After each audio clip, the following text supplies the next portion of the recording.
Uruguay has been a force to be reckoned with since the very earliest days of organised international football, a force that punches well above its weight. The titles won by La Celeste have been many, and the number of world-class players produced belies a population much smaller than those of its rivals.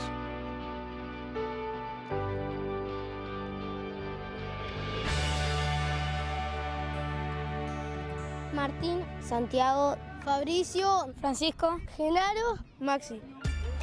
Today there's no shortage of youngsters hoping to be the next Forlan, Cavani or Suarez, and each and every one of them is starting out in the same way. No me imagino. I can't imagine Uruguayan football becoming as good as it is if baby football didn't exist.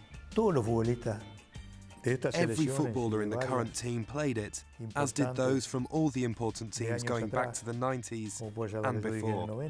Francescoli played baby football, Recoba played baby football, Batista played baby football, they all did. Paulo Montero came from baby football. I have a high opinion of baby football. It's a good example worldwide.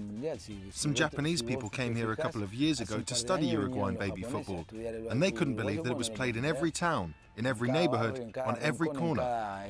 Uruguayan football is a miracle to me. Just look at how many children we have on all these football pitches.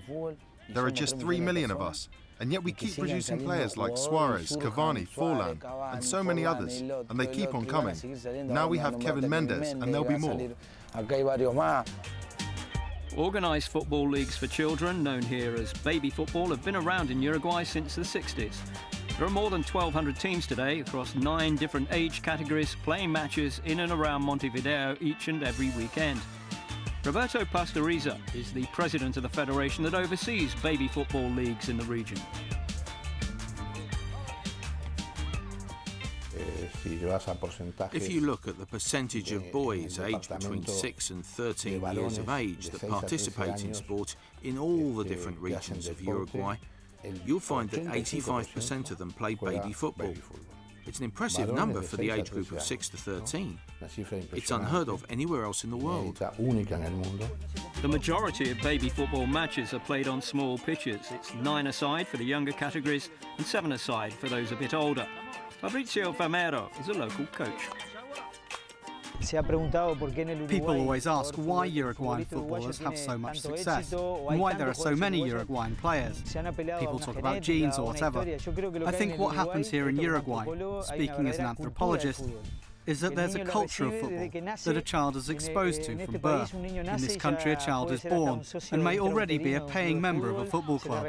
You get a club jersey, you get a ball, you stimulate them to play, you tell them off for using their hands, and the muscles start to develop towards helping them play football. The Federation is looking to secure funding to build a facility specifically dedicated to baby football in the future, where major competitions can be held. And Uruguay's professional clubs take a real interest in what's happening at the grassroots.